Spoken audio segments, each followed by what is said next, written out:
When it comes to the Denver Broncos, I think everybody's kind of split into two camps. And the camp that you're in determines how optimistic you are about this team and also how much you actually want to watch them play football.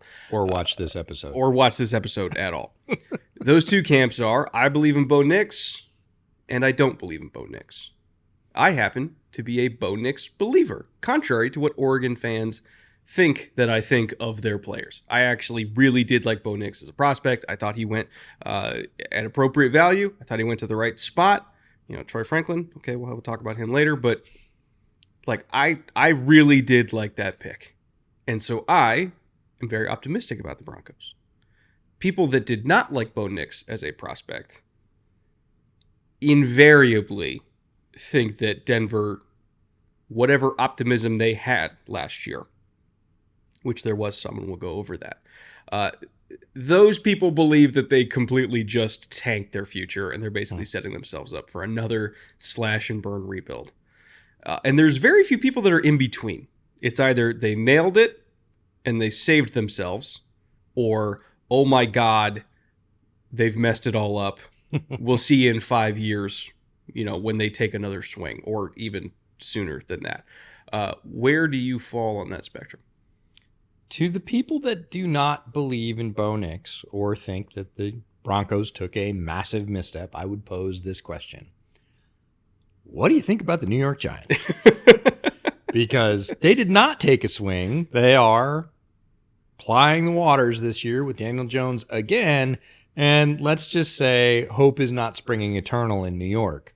So whether or not you think Bo Nix is the truth or the answer, it was appropriate value. I think it's a very solid situation, and it makes this team, in my opinion, eminently more watchable than a team like the Giants that basically just punted and said, we're kicking that can down the road till next year. Bo Nix has a very strong chance to develop. I think he is a solid mesh with Sean Payton and the offensive system that they want to run. Now, whether or not that works out, that is no guarantee, football fans. Everybody knows that. But out of the gate, I think it's a solid gamble to take. All first-round quarterback picks are gambles. It's, you know, I am not a Chicken Little, the sky is falling, Denver football is done for the next 3 years.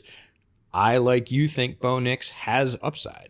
I think he was undersold as a prospect in certain areas. And that makes me want to watch the Broncos this year more than average. Well, congratulations, Broncos fans. You're watchable again. Cheers to you. No, we have a lot to go over today. We'll talk about the team that was, and the team that is, and the team that will be. We'll go over 2023. We'll go over the offseason. We'll go over expectations for 2024 and talk about, obviously, more about Bo Nix himself, but the structure around him, the system he's going into, the defense that ideally will be bailing him out of some jams, because they do have some really fun defensive players, and a defensive coordinator who had one of the most miraculous in-season turnarounds that I've seen in quite some time. It's a fun team, like legitimately a fun team.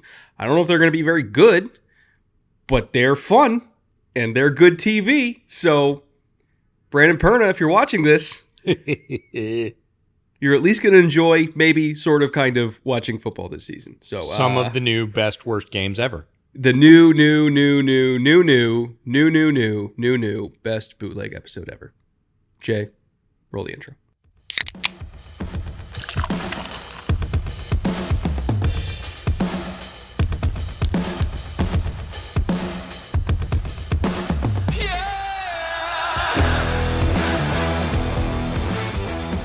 Welcome back once again to the Bootleg Football Podcast. I'm Brett. That's EJ. Talking Broncos today. Highly anticipated episode in Broncos country, mainly because they want to know if they have permission to be happy again. Jury's still out, but ideally we'll have an answer for you by the end of this show. They went through a lot last year. You know, basically starting the year off having 70 dropped on them by Miami, thinking all was lost. Everybody's getting fired. Here we go, tearing it down again. You know, defense on pace to be historically like the worst defense of all time. Offense couldn't get anything done. And then they just started winning. And the defense started playing well. And the offense did just enough. and they kind of threatened to make the playoffs by the end of the year. They didn't. Yep. But they looked like an actual, competent, solid organization, which was a welcome change of pace for a lot of Broncos fans. And that's why there was so much excitement and anticipation going into this year, because I think a lot of Broncos fans saw what they could be last year and knew that they were really only a few pieces away from, making a run at a 6 or a 7 seed here. The real question is, do you think they did enough? We'll see. The turnaround was extremely welcome because the beginning of the season, pretty much doom scrolling. Yikes. Yeah, it was fodder for our buddy Brandon Perna's videos that propelled him to super duper stardom. By the way, everybody who watched those, thanks for paying for Brandon's kids' college. That's right. He got like 1 million views in 24 hours on that one. It was great. And, so all was not lost. That was the silver lining. But in terms of Broncos fandom in general, not great football, not super fun to watch, not a lot of hope about what are we doing here with this power structure, this coach. Is this football team going to be a functional football team anytime soon? And then, as you said, the sort of worm turned and they became an average football team. Mm-hmm. And boy, wasn't that a welcome change. So overall, it worked out to an 8-9 record, although it was a roller coaster to get there. Rank in the division was third, home record 5-4, road record 3-5, last 5 games 2-3. Now, trying to pull all that apart because they were one of the team of extremes. They started extremely poor and then leveled out and played extremely normally, I'll say.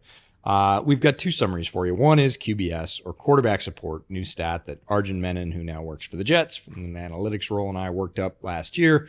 It's 3 offensive stats, a defensive stat, and special teams rolled together to come up with a framework for how much support an organization gives their quarterback to play well. Basically, think of how an NFL team sets the table in terms of their potential to play well. It's on a scale of 0 to 100. Worst team in the league is a 0. Best team is 100. The Broncos were a 19.4. That placed them 26th out of 32 teams. Now, not great, but if you'd taken this sort of pulse after the first month of the season, they might have been 33rd out of 32. 39th, maybe, They were not on pace. Throw Bama and Georgia ahead of them, most likely. It wasn't great. The other number we have for you, you're familiar with, which is Power Score. We simply take 6 of their rankings, how they finished in the NFL for rushing offense, passing offense, rush defense, pass defense, points scored, and points allowed.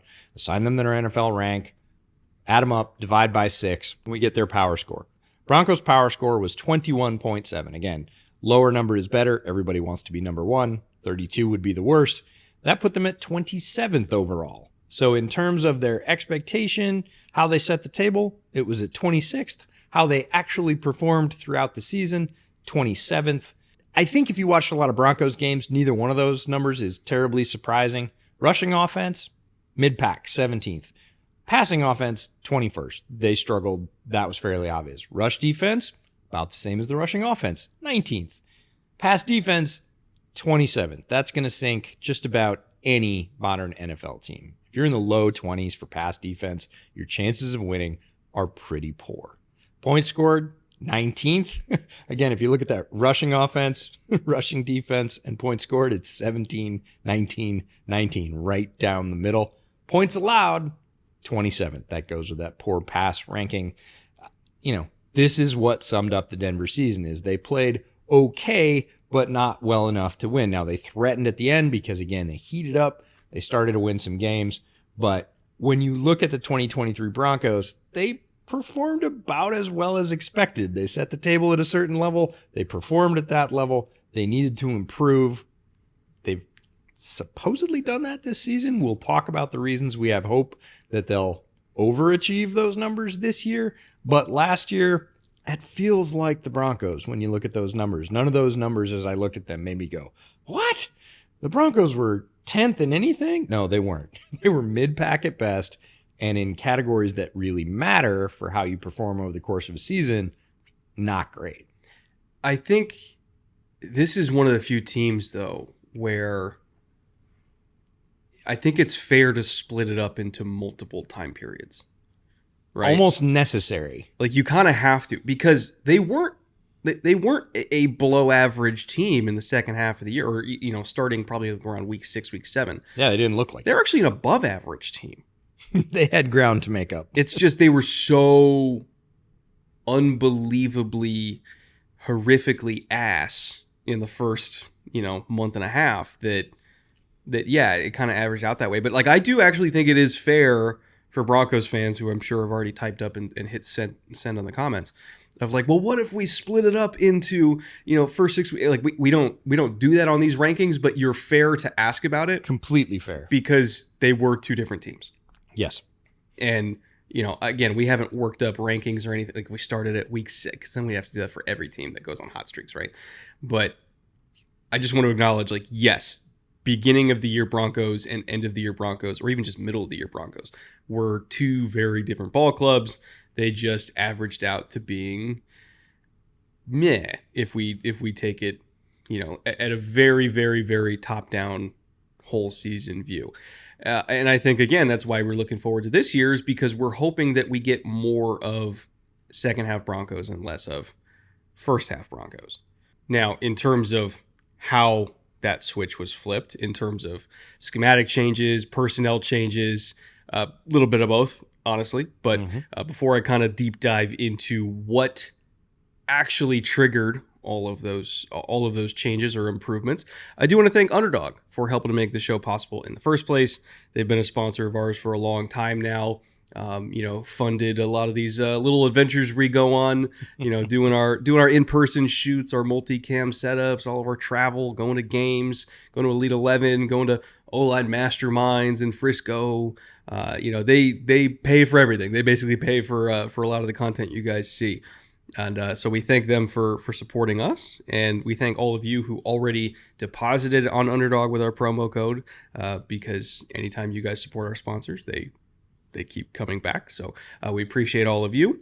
For those of you who have not played on Underdog, or maybe want to check it out and see what it's all about, maybe make watching sports this summer a little bit more interesting for you when you're doing baseball or golf or whatever. Maybe you're doing season-long pick'ems, maybe you're doing best ball drafts.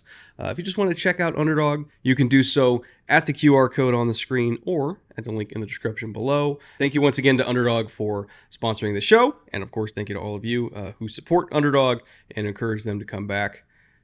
And with that, EJ, I'm going to get into some of the nitty-gritty of how this team went from straight ass, just horrible, utter, complete garbage, to actually pretty okay, all in the span of about 3 weeks. Unwatchable to average NFL football team. Well, that's the thing, is they were so unwatchable that they were actually kind of watchable, because it's almost like you just want to see how high the number was going to go. Like, if you actually look at the ratings of the Dolphins game in real time, it went from like, okay, decent, normal, September, October Broncos Dolphins game ratings, to completely in the tank because they were getting blown out, to everybody tuning back in just to see if they would hit 70, and they did. That was kind of the Broncos season. Like, okay, take a couple weeks, see how they are. Oh God, they're terrible. Now I want to see how terrible they are. And then they ended up being pretty decent. So it's kind of an interesting bait and switch. Yeah, that's probably a good way to put it. In terms of how it all happened, though, it's kind of a combination of Vance Joseph making really good adjustments to fit his personnel, and also just making better decisions about what personnel he had on the field, right? I would say after the first few weeks, he realized that a few experiments had failed. The Damari Mathis experiment had failed. Randy Gregory just needed to get the hell out of the building. Like, that was not working at all. They really leaned in on their very young edge rotation to give them more snaps, and kind of moved away from the guys that were just complete non-contributors in that edge rotation after the first 3 to 4 weeks. They finally gave Jaquan McMillan snaps, and he ended up being an absolute force for them, a true difference maker. You had guys coming back from injury like Justin Simmons, Baron Browning, Josie Jewell. They all came back, between like weeks 4 and 6. And so if you're just looking like personnel wise, their starting 11 in week 8 looked remarkably different than their starting 11 in week 1, or even, week 4, or whatever the Dolphins game was when they got absolutely lit up. And so that was a big difference. But also how Vance Joseph deployed them was a big difference, because he realized, okay, I have a very young edge rotation. And I don't have a dude. I don't have a TJ Watt. I don't have a Myles Garrett. I don't have even a Hassan Reddick. I don't have anybody like that. So how am I still going to get pass rush? Oh, I'm going to blitz the shit out of people.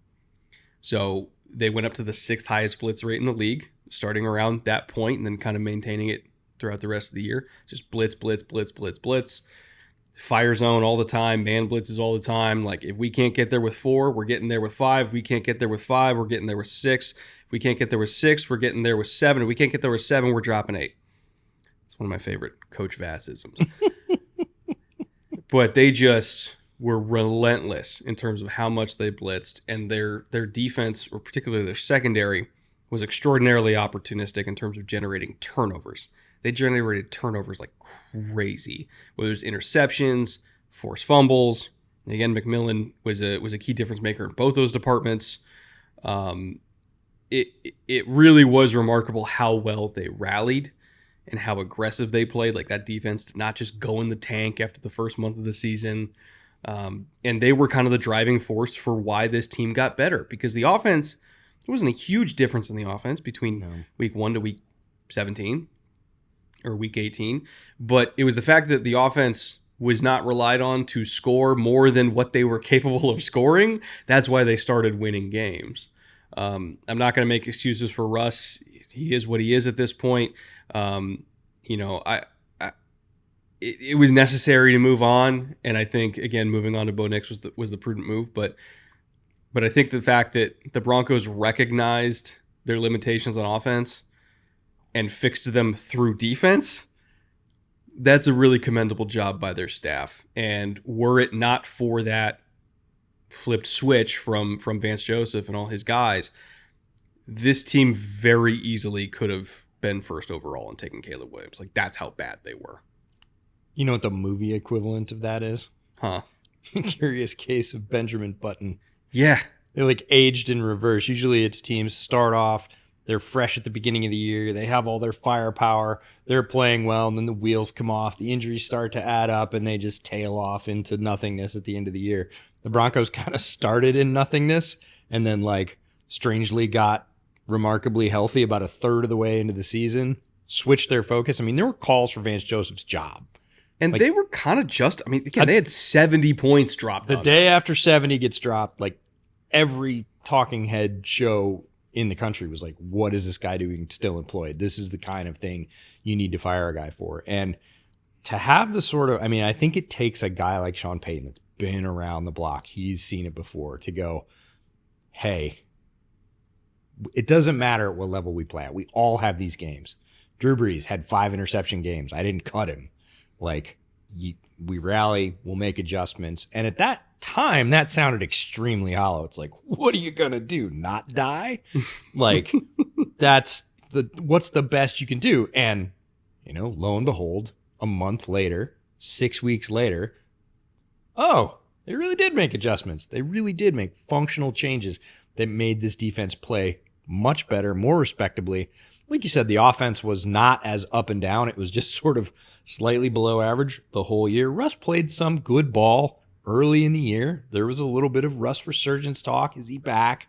And then he settled back into, like you said, what he was. But not relying on that to be the force or the factor that wins you the game is, I think, a real case of coaching reality, right? This is what we are. This is who we are. This is what we can do. Where can we sort of take some off the edges to make this more reasonable and give ourselves a better chance in those close games that you're going to play in the NFL? So a nice job by the Denver staff, from sinking ship to, nope, we're steaming along in the right direction. We're playing pretty solid. And, we can go from here and be a average NFL team that needs to make improvements. You could argue that they gave KC more problems than anybody last year. And if you're a team, and as many problems as KC was having in the regular season, if you're a team that can go up against the best team in the league, which Kansas City is, Again, it's kind of an objective truth. You win 2 straight Super Bowls, you're the best team in the league. If you can do that and go toe-to-toe with them and give them as many headaches as Denver did while being significantly outgunned talent-wise, there's something there. Again, they're not on that level yet, but there's something there. Truly bad teams don't do that. And they especially don't do it week after week after week like they did. It wasn't just against Kansas City. It was against everybody for like a 6 or 7 week straight period.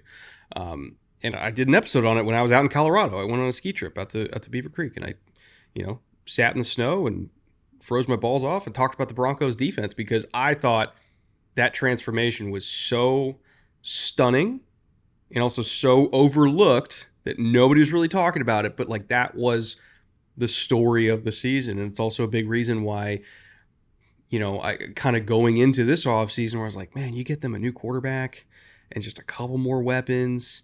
A few more points. Get them a few more points. And if the defense just plays the exact same way, the exact same level, even with maybe a couple more additions just for the rotation, like that's a solid team. I did not think they were that far away because teams that are far away from being solid don't give Kansas City that many problems. It just doesn't happen. So, yeah, I don't know. There's something there. Again, this makes for a watchable team. And the offense wasn't... the offense was not bereft of talent. Like, there's talented players on this offense. Like, their running back, like a bunch of their receivers. Again, they had injuries there. Yes, they needed a new quarterback. Their offensive line is not talentless. Like, could they use some infusions of talent on the offensive line? Sure. But this is not like starting over and going, well, there's 3 guys on this side of the ball we're going to keep and we need everything else. They weren't there either. So you take a very solid defense, you sort of mix and stir. This is the alchemy of building an NFL team. Like, yeah, we need to get a little bit better on offense. Certainly we need somebody else pulling the trigger, but they're going to have weapons. Well, that's probably as good a transition as anything to, talk about the power structure here, because we've talked about some of the coaches individually, but let's look at the front office and coaching staff as a whole, because as evidenced by that turnaround last year, like this is a pretty darn good staff. I think a lesser staff would have completely folded under the circumstances and probably all gotten fired. These guys didn't. They pulled through. They rallied. I think they should all be commended for that. Yeah, George Paton at the top, GM, I think was, again, kind of has had a roller coaster ride, was lauded upon his arrival, had a sort of rosy early honeymoon, then a, hey, what are we doing? Which happens when you make big decisions at the top that don't necessarily work out. And then, again, has started to rebuild a base and I think regain some of the fan base's trust. Sean Payton, same way. Big name addition, lots of high expectations coming in, takes some serious body shots early on, but again, as we just talked about, rallies and does a very solid coaching job throughout last year, which a lot of lesser coaches would have folded. Offensive coordinator Joe Lombardi, again, familiar with Peyton from his time in New Orleans. DC, Vance Joseph, we already talked about him and his, I would say, key role in the sort of resurrection of this team midseason last year. Special teams coordinator Ben Kotwicka. On offense, Pete Carmichael is the senior offensive assistant. We're getting the band back together. I'm not sure it's a great band anymore. Maybe this is like The Who in the late years where it's like, is he going to hit the note? Is he going to hit? Oh, God. Okay. Maybe not. But they are a band, they are together. They are a band indeed, and they are back together. So Pete Carmichael, one of the longest tenured offensive coordinators in the entire NFL. We chronicled him in this, section last year for New Orleans. Finally moves on. Again, they say it's time to make a change. Sean says, come on down. Gives him the sort of ubiquitous title, senior offensive assistant. Zach Strief, offensive line coach. Again, familiar with Peyton, very familiar with Peyton from his time in New Orleans, both as a player and as coach. Davis Webb, the quarterback coach. We got to watch him coach the offense at Shrine Bowl this year. He was one of the offensive coordinators there.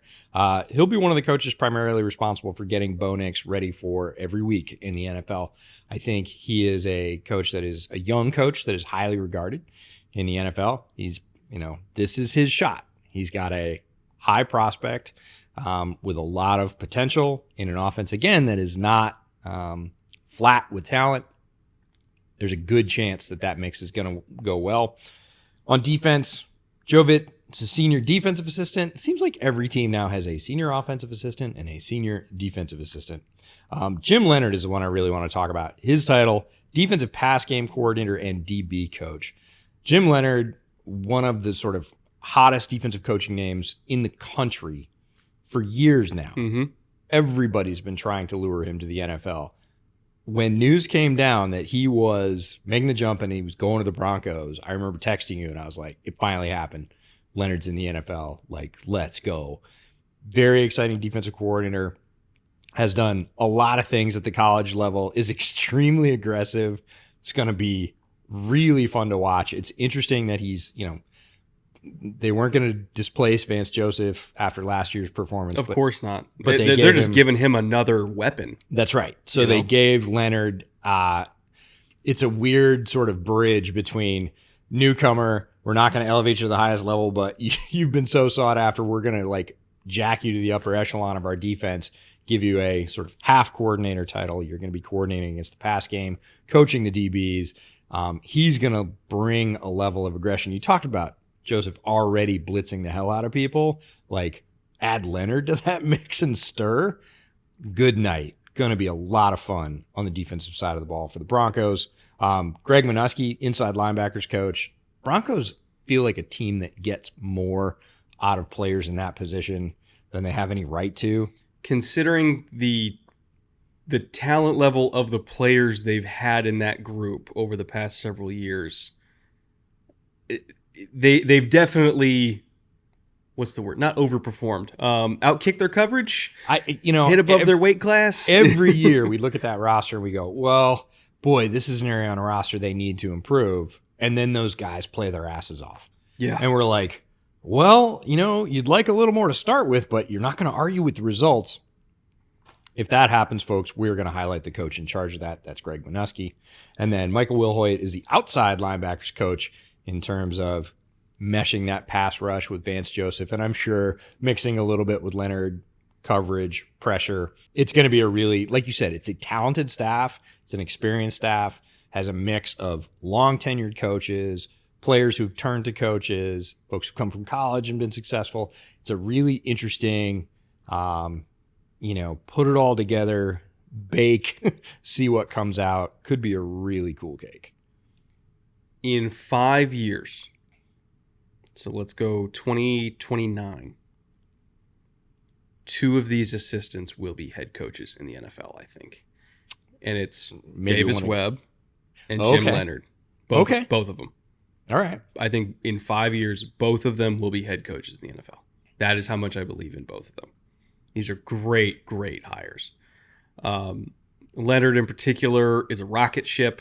A lot of people see him as, almost being like a DeMeco Ryans type, type coach where everybody just kind of knows, like, yeah, he's the guy. This is a quick stop on the way, right? He's not going to be here forever. No. And Davis Webb, if he does with Bo Nix what I think he's going to do with Bo Nix, and has him ready to play, which I think he will, because Bo Nix is very experienced and he's going to be able to absorb stuff a lot faster than maybe like a 21-year-old rookie compared to what he is, right? But if Davis Webb has the success with Bo Nix that I think he will, then he will also be a rocket ship. And like you said, we saw him coaching at the Shrine Bowl, so I got to see him like up close and personal on the sidelines. Like, that is a commanding presence of a coach. And he's a young coach. Sure. He's only been doing it for, well, if we're counting his time as a backup quarterback, where he was essentially a quarterback's coach as a backup quarterback, I don't know, 3-4 years. I guess right. We'll say that. Not long, though. And he does feel like a coach to me who is primed for a Dave Canales type rise. Yeah. Right. If it works, that's the trajectory we're going to see. And everybody's always looking for the next one, right? Oh, who are the young assistants who are not coordinators, who are not pass game coordinators, who are position coaches, who people are already kind of nodding about giving opportunities to, tabbing as next. Who's the next Dave Canales now 2 or 3 years before that happens? Davis Webb is in that small pool of candidates that people are saying, okay, if it goes right in this situation where he's got all the ingredients, that's the kind of thing we could see if it happens. Let me put it to you this way. When Ben Johnson takes a job, that's who Detroit's calling. I'd be willing to bet he's on the short list, and he's who they call. So he'll be an offensive coordinator pretty soon, and then he'll be a head coach pretty soon. Again, I give it 5 years. Him and Jim Leonard both will no longer be in Denver, and they will be getting paid a lot more money to do a much, much bigger job. Different offices, a little bit. It's a little great bit bigger, staff, man. It's a great staff. Now, given all the information, talking about the coaching staff, talking about the switch up last year, talking about the overall health of the organization, talking about hope for 2024. I think it brings us to our underdog top 3 and our hope that we have for some of these skill position players. Now, when looking at a lot of teams around the NFL, I would say a lot of their receivers and running backs and quarterbacks and tight ends are heavily inflated based on the overall perception of what their offense is as a whole. Some teams are heavily deflated for that same reason. And some teams are like the Broncos, where it's mostly correct, I would say, maybe slightly off. And so it's not necessarily you're getting a crazy value, but you might be getting a little mini baby value at certain positions, just because I think people aren't really sure what to expect in the Bo Nix era, right? And so again, I want to preface this segment by saying we're not saying that all of these guys are going to massively outperform their ADP. No. In fact, I'd kind of be surprised if they do. But I wouldn't be surprised if they finish better than they're listed right now. I think you are getting slight discounts on them. And these are all, again, mid to late round picks generally that I think, are having their values depressed just because of general apprehension about the Denver Broncos. So again, I'm not saying you need to go out there and take these guys in the 3rd round. Please, for love of God, don't do that. But when looking at the underdog top 3 we have for fantasy values for this team, I do think that Courtland Sutton at wide receiver 49 is a little bit too low. I think that Jaleel McLaughlin at RB 50 is definitely a little bit too low. And I think that's just because people are looking at the depth chart and seeing, oh, he's listed as RB4. Like, oh, we're going to take him super high. No. He's not RB4. No. He is, in terms of getting carries, sure, like you could say RB4. In terms of getting catches, that is RB1 in this offense. Like, he is going to be the 3rd down back for them, especially for any concept that even remotely hints at a running back running a route or just being in space or getting a screen or anything like that. Like, that's all McLaughlin territory. That's not the other guys. They have like 3 running backs that are 225 plus. He's the changeup. He's going to be getting all the catches. That warrants a little bit more investment than RB50, especially if you're in a league that rewards catches. And then you got Bo Nix at QB 31. Again, not saying that's a crazy discount, no, but I don't think there are 30 quarterbacks in the NFL, knowing what we know about Bo Nix, that will outperform Bo Nix. And I know that sounds like a really horseshit endorsement. Well, he's not 31st, but I mean, yeah, he's not 31st. Like, I think that's too low. These are thin slices of value. I think the thickest of the thin slices is Jaleel McLaughlin, because if you sort of average out his workload between touches and catches, he's more like RB2. He's going to end up as like RB2. Doesn't mean he's going to be the 2nd running back in the game. Means when you average it out in terms of touches and sort of timing in big spots, he's going to be RB2 for them. So 50, too low. Sutton, the slice is thinner. Again, is 49 appropriate? It's close, but I think it's probably closer to like 35 or 37. Is that a huge slice of value? No, but it's a value if he's, being taken right now. And again, these ADPs are mid-June. They're going to change by the time you watch this, so check them out. But if he ends up as 34, 35, 36, and you got him at 45, 46, 47, that's a value. And Bo Nix is going to get starter reps. Mm-hmm. I think that's very clear. There's a belief that the organization is not saying anything different than that. He does have weapons. He is experienced.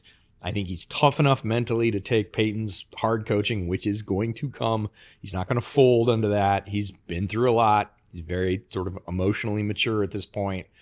I think he could honestly be quarterback like 25. Mm-hmm. And again, 31 to 25, huge slice of value? No, but for getting your quarterback, if you wait to get one of your quarterbacks, or if you're playing best ball and you just need him to make some plays on any given week, Nix is going to do that. He's going to have a few weeks. Is he going to be wildly consistent and be in the mix for Offensive Rookie of the Year? I think that's a little rich for me.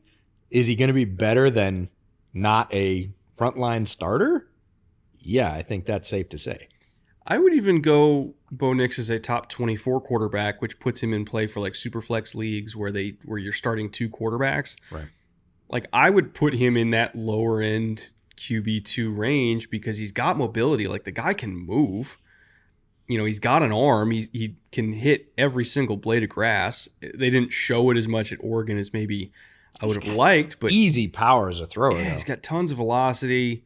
You know, I would say, you know, in terms of off script playmaking ability, either through his legs or with his arm, he can do either one. He's really good there, like very underrated there. I think a lot of people kind of profile him as just like a pop gun who's going to sit in the pocket and just throw screens all day, and like that's not what. I mean, couldn't be further from the truth. He did it. Like yes, he did that at Oregon because that's what the offense was. But if you're just doing a cut up of, you know, Bo Nix with 20+ yard throws down the field, like he has easy gas. He has more than enough gas to be in a very vertical passing game. He just happened to play in one that wasn't that. So I think he's mischaracterized as a statue. I think he's mischaracterized as somebody who doesn't have arm strength. Like this is a very talented quarterback, a very mature quarterback, a very seasoned, experienced, smart quarterback. He's a big, explosive athlete. Yeah. We were talking about this before we started. I was at his pro day at Oregon, and he is solid. So, you know, fun fact behind the scenes, we're going to Elite 11, which is a quarterback competition that's nationwide. The finals are here just south of LA for the next couple of days, and we're seeing the top like high school prospects that are all committed to Tennessee and Alabama and Notre Dame and everywhere else. Like seeing them 10 feet away and seeing Bo Nix 10 feet away. Look, I realize he's 7 years older at some point. But he's got 50 pounds on some of these kids. He is a big, solid, quick twitch athlete. If you watch him make those adjustment plays, those second read plays, those, you know, plays broke down in the pocket and I need to swivel and hit my out, he does it very quickly. He is explosive in the short area.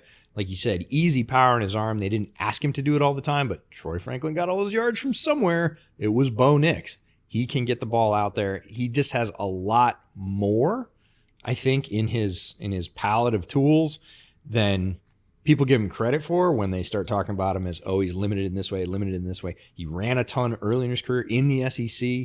Like, this is a big, powerful, strong, experienced kid. Peyton's going to use all those attributes. So at the end of the day, at the end of the season, better than quarterback 31? Almost certainly.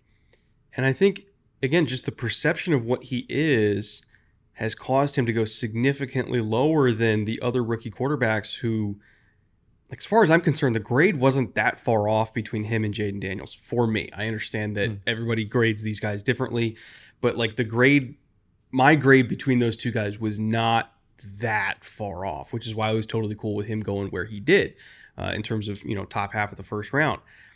But if you're looking at where Jaden's getting drafted in fantasy and where Bo's getting drafted in fantasy, it's like not even remotely close. Yeah. So I feel like fantasy maybe hasn't caught up to the reality of what Bo Nix is. And maybe I'm wrong. Like, I fully acknowledge I could be wrong about this guy.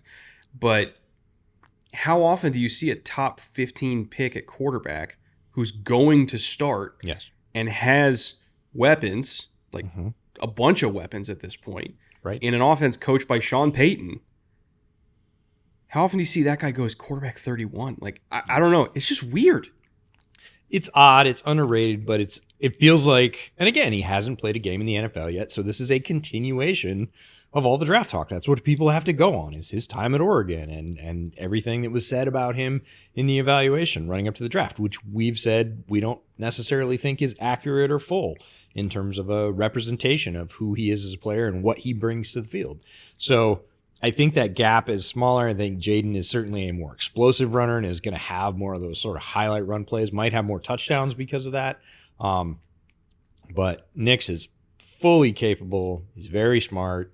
He can do even more than we saw him do at Oregon, and he did a great job there. So I think the arrow's pointing up for him again, why I was comfortable with the Broncos selecting him. It didn't feel like, oh, we just have to reach, and he's the quarterback left on the board, so I guess we'll take him. It felt much more solid to me than that. Yeah, I did not see that as a panic pick. No. In fact, most people saw it coming just because of how good the fit was. I know the Broncos tried to be cagey about it and coy about it, but it's like, dude, we knew for 3 months you were going to take Bo Nix. Like, Yeah. don't try to act like this was some super secret. No. Like, no, we all knew you were taking the kid. If you wanted to surprise us, you would have traded up into the top 5. You didn't, and this was a predictable result and not a bad one. It's not, a lot of people characterized it because of that as like settling. And I don't think it's at all settling. Settling would have been running what you brung and not picking your quarterback. This did not feel like that. No. All right, let's get into free agency. Talk about everything that happened in March. Bunch of movement. Bunch of players that got a lot of snaps with them are no longer in town. A lot of recognizable names, obviously. EJ, take us through the list. Got to start with Justin Simmons, the long tenured safety for the Broncos. Played a lot of very good football for them. Even last year, 87% of the snaps. He's no longer a Bronco. Mike Purcell, the interior defensive lineman, 40% of the snaps, but an important 40% in terms of the role that he played. Fabian Moreau, the corner, almost 70% of the snaps. He was 30. They let him move on. Jerry Jeudy is the big one in a trade. Headed to the Browns. Never really panned out the way Broncos fans wanted him to in terms of fully. He had flashes for sure. Some Broncos fans wanted more Jerry Jeudy. Some Broncos fans wanted less. Not going to have to worry about that anymore. He moves on to the other orange team. Jonathan Harris, interior defensive lineman, one of my favorites. Almost 50% of the snaps. He's a Dolphin now. Josie Jewell, one of the linebackers we were talking about earlier, is now with the Panthers. Russell Wilson, we mentioned earlier. And then Lloyd Cushenberry, big signing in free agency for the Titans. 99.7% of the snaps at center. We got to see him at the first Senior Bowl we went to, 2020. Very powerful player, had a rough first year in the league and then leveled out very nicely. And I think those sort of initial impressions really hurt him. A lot of people were like, oh, he's garbage. We were like, oh, he's not. He needs to level out. He was garbage for like 12 months of his life. Yeah. And then he was okay. And then he was the way we expected, which is why he signed such a big deal going to the Titans. I think he's going to do great there under Bill Callahan, but he is no longer in Denver. In terms of who they actually did keep, obviously they let a lot of snaps, a lot of money walk out the door. But in terms of who they kept, Tim Patrick, who, when he's healthy, which has not happened for 24 months at this point. Yep. When he is healthy, he was the glue of that receiving core. And again, assuming he is healthy, he will continue to be the glue of that receiving core. Some would say that that he and not Jerry Jeudy was the actual straw that stirred the drink there. When they absolutely needed a first down, when they absolutely needed a chunk, when they just needed a play, Tim Patrick was who they went to. Him not being there for the last 2 years significantly contributed to their struggles on offense. Like, I don't want to downplay that at all. Like, no, as much as during this series last year, I said I wanted the football gods to keep Puka Nacua healthy. Like, I want to now, it's like the franchise tag. Nakua's been healthy. I get my tag back.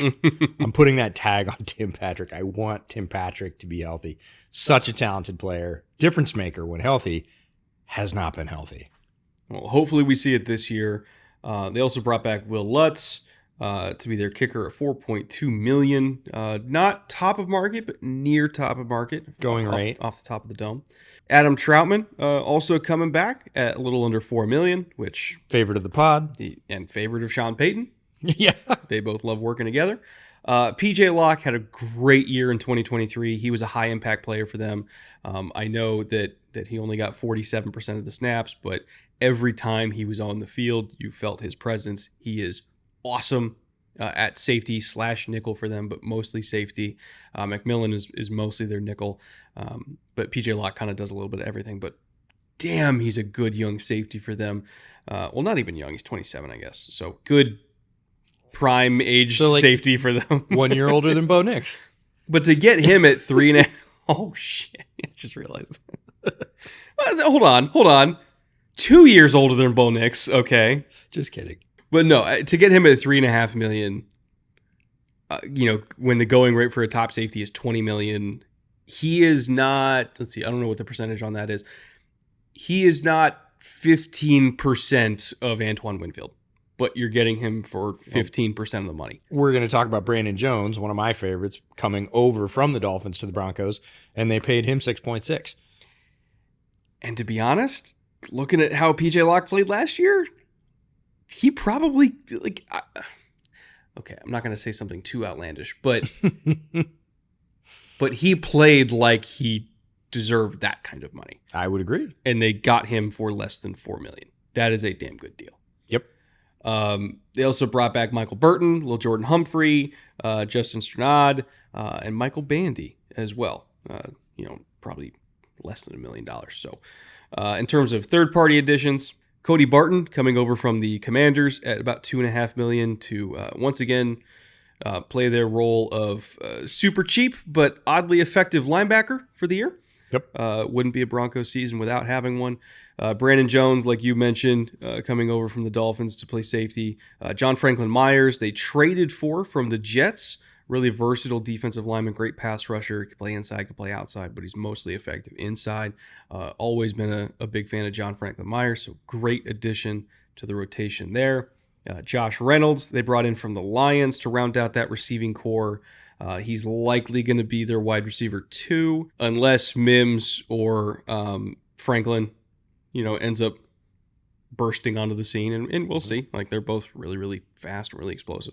Like, maybe they'll end up as the 2, but most likely it'll be Reynolds as the 2 this year. Malcolm Roach, they brought in from the Saints, because of course they did, at $3.5 million. And then Levi Wallace, still kicking around at under $2 million. I will say, if Levi Wallace is on the field for you, something probably went wrong, but as a fourth corner maybe, $2 million, okay, I'm okay with the price tag, but I would prefer that he not be on the field, to put it as diplomatically as humanly possible. Nicely done. Also, one more thing before we move on to the draft. We didn't highlight it, but I do want to mention it. They did bring in Zach Wilson. He exists. That's about all I'm going to say. Again, to be as diplomatic as humanly possible, Zach Wilson exists. And Sean Payton will say positive things about him. Sean Payton will be positive. Not surprised. As he continues to sit on the bench. Yes. As Sean Payton hopes that Zach Wilson continues to sit on the bench and Bo Nix plays very, very well. Speaking of Bo Nix, great segue to the draft. Nix, the QB out of Oregon, obviously at the 12th pick overall. Jonah Ellis, the edge out of Utah. This was early for me. It was all the way down in the 3rd round. They didn't have a 2nd round pick. At pick 76 overall, this was where we sort of had the up and down with the Broncos draft for me. I was like, yes, yes, and we'll see that pattern continue. Ellis was a little bit early for me. Very talented edge, but not my favorite. Again, if you're picking an edge in the 3rd, you're not going to get top pick. Athletes tend to fly off the board at that position. Ellis had success at Utah. The Broncos have had success with edges who are not high picks, so I'll give them the benefit of the doubt here. Troy Franklin, again, Nix's wide receiver from Oregon in the 4th at 102. I was surprised he was still on the board at this point. I know you weren't the biggest Troy Franklin fan. I was going to say, that's actually exactly where I thought he was going to go. Yeah. So for once, I actually got an Oregon player correct. Yeah. How about that? There was talk that he was in that mix for being in the late 20s, could have snuck into the first round. I thought that was rich. I thought he was solidly a second round player. To get all the way through the third and then into the fourth, I was surprised. He was more productive at that. He set the single season record at Oregon for receiving. He's got great speed, like a good player. Obviously a great match. Goes to play with his quarterback. Then Chris Abrams-Draine, the corner from Missouri. I love this pick. Love that pick so much. Other than Bo Nix, that was my favorite pick they made. 100%. Great pick. Great fit. Super aggressive corner. They get him at 145 overall in the fifth round. Another fifth round pick, Audric Estime. I love this pick as well. Big hammer of a back out of Notre Dame who has better feet than you think and can surprise you going up the middle with speed. Breaks plays open more often than you think based on his running style. Was very talented. I didn't think he'd last this long. I know there's been a depression in the running back market, everything else. I still thought he was probably a fourth round player. They get him down at 147, 2 picks after Abrams-Draine. And then this is the guy I want to talk about. If we're talking about picks out of Utah, it's not Ellis for me. It's Devon Bailey, the wide receiver. Big, super fast, has already garnered attention in OTAs, garnered praise from Peyton. This guy's got a legit shot to make the roster. I know that sounds like a bridge too far with all the receiving talent we've talked about that either was in-house, was brought in free agency, whatever else. You're like, oh, come on. 7th round rookie from Utah, pick 235. You're telling me this guy could crack the roster? He's the one. I'm telling you this guy could crack the roster. Pay attention. And then Nick, was it Gargiulo? I thought it was Gargiulo or Giolo? Gargiulo? Okay. Nick, the center if from you're South Italian, Carolina. we really need help with this one. Yeah, I thought I had it until right now, and I definitely don't. Center out of South Carolina, 7th rounder, pick 256. Backup offensive lineman potential, probably practice squatter this year. My excuse for not knowing the pronunciation is that I didn't watch him. This was actually one of the I 7th think it's rounders I didn't Gargiulo. see. I really do. Gargiulo? Watch, somebody's going to chime in. It's actually Gargiulo. Yeah. I'm sure I'm wrong about this, but when you watch all 22 folks, they don't say the names. Yeah, I didn't get to him, but I did get to every single one of their picks. I will say I would have switched Abrams-Draine and Ellis for me. Like, I thought he could have gone in the 3rd round. I thought Ellis should have gone in the 5th round, starting in the 5th round even. So in my head canon, I'm just going to switch those two. And it'll make you feel better about It'll the make me draft. feel a lot better about it. But everything else, I was totally okay with. Again, Troy Franklin, I was not a Troy Franklin hater. No. That's just where I thought he should have gone. And he went exactly in that range. So for me, that's a good pick. Mm-hmm. It's not about me saying that he's he's not a bad prospect. Again, I thought he was going to go in the late 3rd, early 4th. Like, that's a solid prospect. He is a solid prospect. He went where solid prospects go. He's got tons of speed. I think as a route runner, when he's not getting jammed up, he's got good route running chops. The one thing is he just doesn't have play strength. His contested catch rate's super low.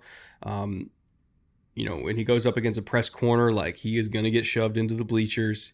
He needs to be a Z. Like, I do not want him playing against press corners. But as like that complementary deep threat Z, yeah, he's going to play that role really well. Like that MVS type role, but with ideally better hands than MVS. But like, that's the kind of profile we're looking at here. And that's valuable. Like, it's absolutely valuable. And obviously Bo Nix already knows how to throw it to him. So like, I thought it was a good pick for them. Estime, I was okay with where Estime got taken. Sure. It's just kind of looking at their current running back room. I was like, is he ever going to get snaps? Like, ever? We need to talk about the running back room because the Broncos running back room is semi-redonkulous. You've got Javonte Williams, who we love, broken tackle master out of North Carolina, has struggled with injury a little bit, but when he's been healthy, he's been terrific. Samaje Perine, who's played, I would say, above his level throughout his career. Then you've got Estime, Jaleel McLaughlin, Blake Watson, who we'll get to in a second, who I love, out of Memphis, and then Tyler Badie out of Missouri, like outside zone threat extraordinaire. Yeah, They're tons of juice. literally 6 deep, like 6 deep in the running back room. Very rare these days in the NFL that you can say that. As I was writing up this agenda, it was the same thing. I was like, oh, where is touches going to come from? And then I was like, oh, and they got Blake Watson. I love him. Oh, Loved Tyler Beatty last year. Like, where are all these guys? I mean, there's only one football. It's crazy. I was actually kind of upset that Watson went there, which is probably a good transition to their UDFA haul because Blake Watson was, in my opinion, the best UDFA they brought in. I would agree. They also brought in Omar Brown, the safety from Nebraska. They brought in Quentin Newsom, his teammate, corner from Nebraska. Alec Mock, the linebacker from Air Force. Brandon Matterson, the interior defensive lineman from UTSA. Because anytime somebody from UTSA goes to the NFL, we got to bring it up. I think it's a show rule at this point. Yep.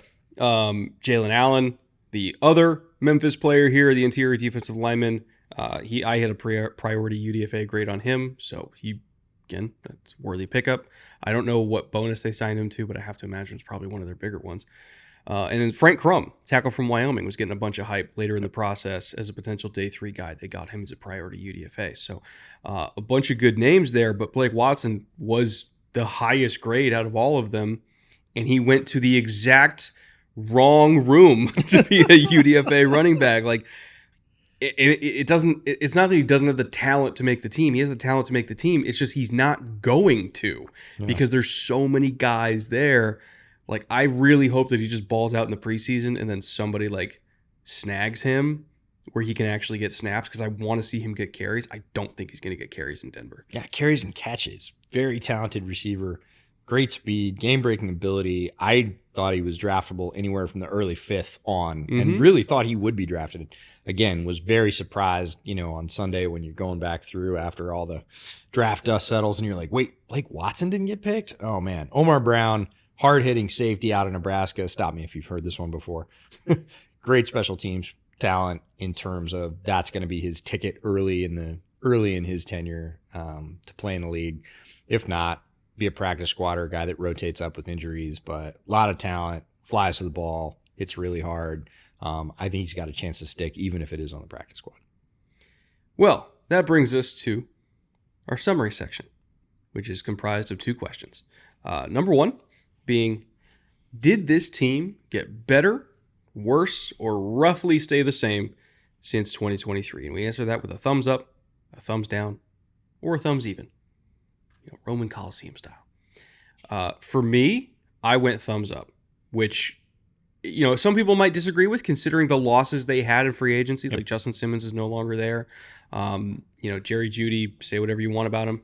He's no longer there. Like there was a lot of snaps and a lot of money that walked out the door. Cushenberry's no longer there. Like, you could easily argue that it's either a thumbs down if you don't believe in Bo Nix, or at best a thumbs even. But I'm going to go thumbs up because I do believe in Bo Nix, and I do believe in the current weapons they have, and I do believe in this coaching staff. I do believe in the defensive talent they have. And I think truly the bottom, like rock bottom, was the first 6 weeks of last year, and I think rock bottom is behind them. I cannot imagine that they're going to be nearly as bad as they were through that part of that season. I'm not projecting they're going to be a great team this year. Not even sure they're going to be a good team this year. I do think they're going to be totally solid, right down the middle of the fairway, but more consistent from the jump, which for me qualifies as a thumbs up. Got it. I'm going to go thumbs even. Bunch of losses, bunch of additions. It really feels like the emphasis has kind of shifted. They needed a quarterback. I, again, think they got a quarterback. This doesn't really have to do with Bo Nix, the player, or the fact that he's a rookie or anything else. It's like they were really good on defense at the end of the year. That was the stabilizing force that we talked about at the top of the episode. Had some big losses on defense. They've had some additions there. Obviously, they get their quarterback. He's still going to be a rookie. He's going to be playing through it. All of that mix and stir, it feels like they're similar in terms of the overall level, even if their areas of emphasis have shifted around. So I'm going to go thumbs even. Which then brings us to ceiling and floor. For me, and again, this is ceiling and floor and wins. For me, looking at them as an 8-9 team last year, I don't think it's going to be a significant difference in terms of win-loss for them this year. It might feel better. It might be more entertaining to watch, but I don't necessarily think the win total is going to take a huge jump one way or the other. I think they'll probably end up at roughly the same spot. They just won't be so embarrassing on the way to it, right? So my ceiling for them is 9 and my floor is 7. It's a narrow cone. They're not going to be bad. I'd be very surprised if they're bad. They're going to be knocking on the door of a wild card spot and then might maybe just get edged out by one of these teams that wins 10. I think they're going to be right there, though. They're going to be in it until the end and then just unfortunately get knocked out in the end because there's other teams in the conference that are just further along in their development arc. But I think for Broncos fans, they kind of expect that. I don't think they expect playoffs this year. Again, you got a rookie quarterback. Like, I don't think they have those expectations. I think this is going to be the stepping stone season for 2025. Like, I don't really think 2024 is what matters here. It's year 2 of Bo Nix with another strong draft and another strong free agency period under their belt, building the roster around him, getting him comfortable in the offense, getting him acquainted to just being an NFL quarterback. Sure. And then year 2 is where they really go after this thing and make a push for the playoffs. Like, that is what I think the organization's goal is. Just build a solid structure so that they don't miss on Nix by ruining him with a bad structure, which I don't think they are. Like, I think they have a good one. Get him comfortable, get him ready for 2025 by just having a solid rookie year, and then they take it from there. We're perfectly in lockstep on the ceiling. 9 wins. It's going to look different. They're going to get there in a different way, but the overall result is going to be similar. I think this is at best a 9-win team. It could be a very solid 9-win team, contending, and by contending, I mean contending for a playoff spot right till the end of the season, competitive, competent. That's a contending team for me for the Broncos.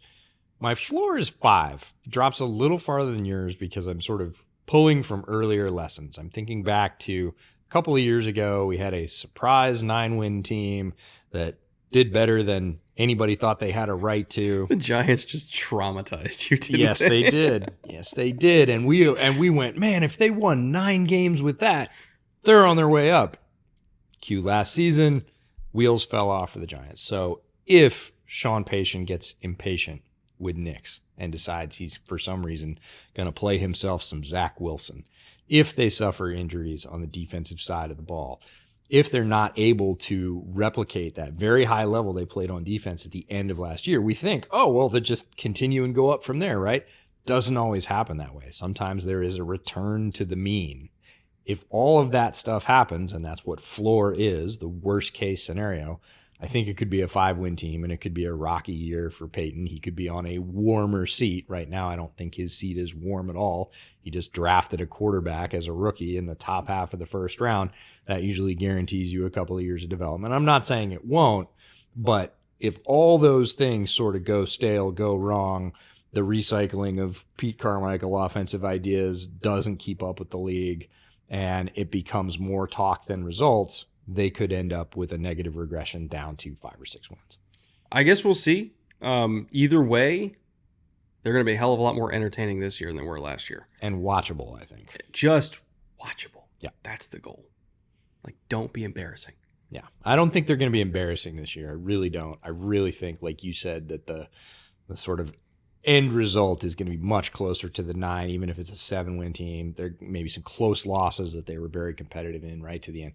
That's a much more watchable, competent, sort of expected NFL product. I think Broncos fans would just be satisfied with, like, go at least 500 and beat the Chiefs and season successful, right? Sure. Kind of like the Titans last year. And see some flashes from Bo Nix, see that, like, hey, we can go with this guy. We can take that year 2 plan. We don't need to go in a completely different direction. We didn't strike out completely. Like, he's competent. He's progressing.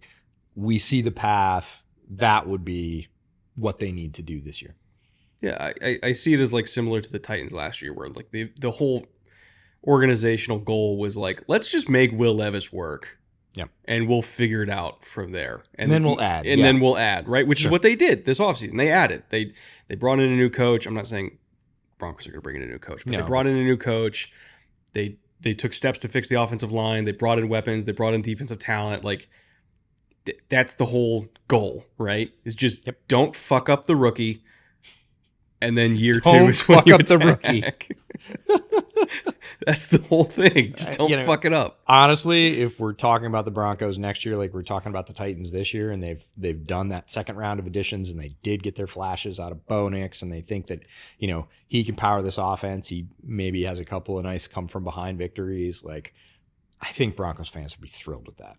I absolutely agree. I think they will be. And, if you're a Broncos fan and you disagree with that and your expectations are 11 wins and, winning the division, I would love to hear from you so that I can talk you down off the ledge, because that ain't going to happen. Let us know in the comments. It's always fun to hear from fans of the team how either right or wrong they think we are, both of them. So let us know. Well, with that, it'll wrap it up for us talking Broncos today.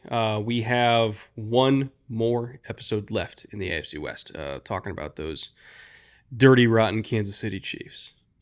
He says while wearing a Chargers hoodie in a Broncos episode. So we got one more AFC West episode, and then we're hitting the NFC West next week. And then after that, we only got two more divisions. We got AFC North and NFC North to wrap up this whole series. And by the end of this series, we're in the preseason. So off season is damn near done. We made it. We're almost through the worst part of the sports calendar. There's like nothing but baseball and golf. Well, I guess Euros are going on, so that's fine. But I fucking hate June, EJ. I really do. I really want August to be here already. So by the time this comes out, we'll be a couple steps closer to that. Thank you guys for watching and listening, wherever you happen to be. Thank you to all of our patrons, especially our executive producers on Patreon that have funded this show from the beginning and made everything possible. We appreciate all of you guys as usual. Thank you to Homage for being our clothing partner. If you want to grab Broncos gear from Homage, or bootleg gear, or any NFL gear, or any TV or movie license they've got, there's a million of them. Literally anything you get, add the link in the description below. We get a cut of it. So it's a great way to kind of indirectly support the show while directly supporting your favorite team. I got nothing else. EJ, we good? We out.